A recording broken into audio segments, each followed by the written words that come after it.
Habt ihr euch schon mal gefragt, wie es sich anfühlt, ein Leben zu führen, wenn man keine Angst hat?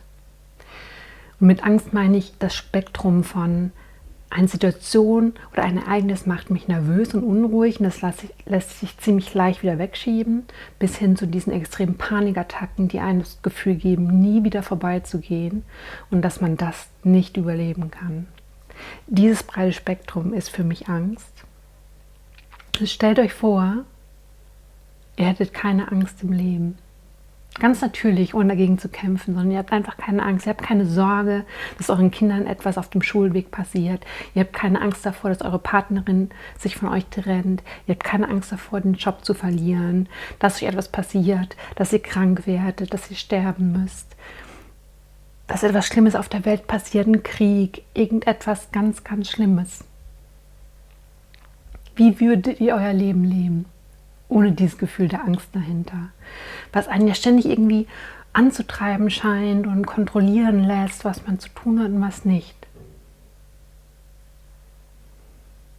Tatsächlich würde man es meinen, um etwas gegen diese Angst zu tun, bräuchte man Mut. Viele glauben, Mut wäre das Gegenteil von Angst. Aber tatsächlich ist das Gegenteil von Angst Vertrauen. Mut ist ein Tool. Die Angst kommt, dann nutze ich dieses Tool Mut und sage, wow, die Angst ist da, okay.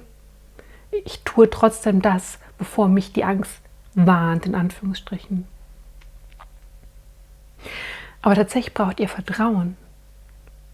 Jetzt würde auch das bedeuten, ich vertraue meinen Kindern auf dem Schulweg, dass sie nicht auf die Straße rennen, ohne zu schauen, damit ein Auto kommt und sie anfährt.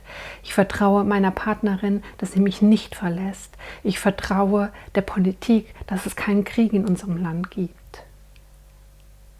Aber das sind alles Sachen, die kann man kaum bis gar nicht kontrollieren. Die führen zum Kontrollverlust, was wiederum mehr Angst. Kontrollverlust führt immer zu Angst, zu Unruhe, zu Nervosität, zu Panik. Wir können die Politik oder den Krieg kaum bis wenig beeinflussen. Und das löst wiederum Angst aus. Also ist die Frage, wie schaffe ich Vertrauen zu etwas, was ich nicht kontrollieren kann? Das ist so gut wie gar nicht möglich, sage ich euch ehrlich.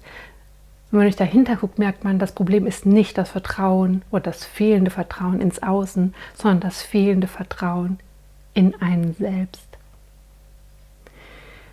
Menschen, die das Gefühl der Angst kennen, dass die Angst einen im Leben begleitet, die haben das Vertrauen in sich selbst verloren.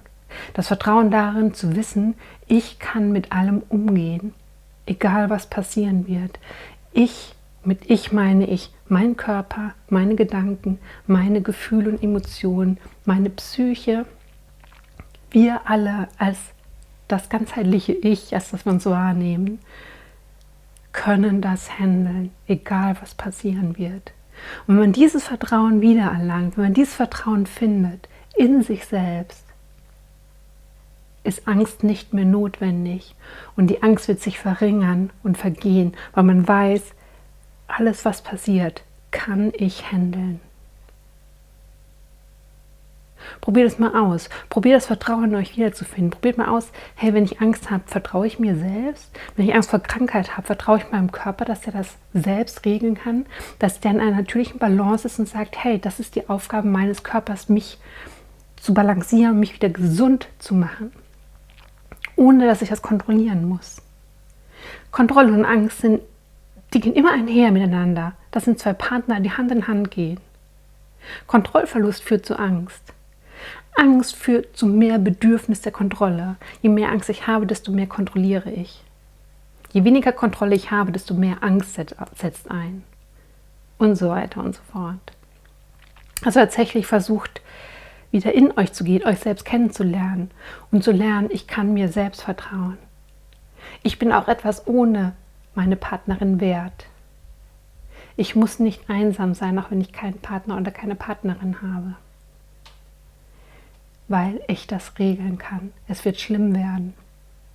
Es gibt sehr, sehr schlimme Emotionen und Gefühle da draußen. Über Trauer, Panik, Hass,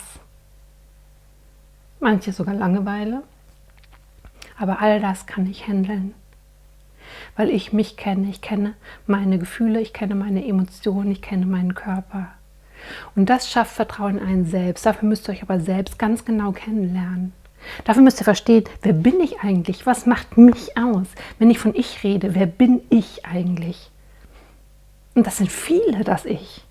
Das ist nicht nur diese eine Person, das ist nicht nur die Mama oder der Papa oder die Mitarbeiterin oder der Chef oder Freundin, Schwiegermutter. Ihr seid all das.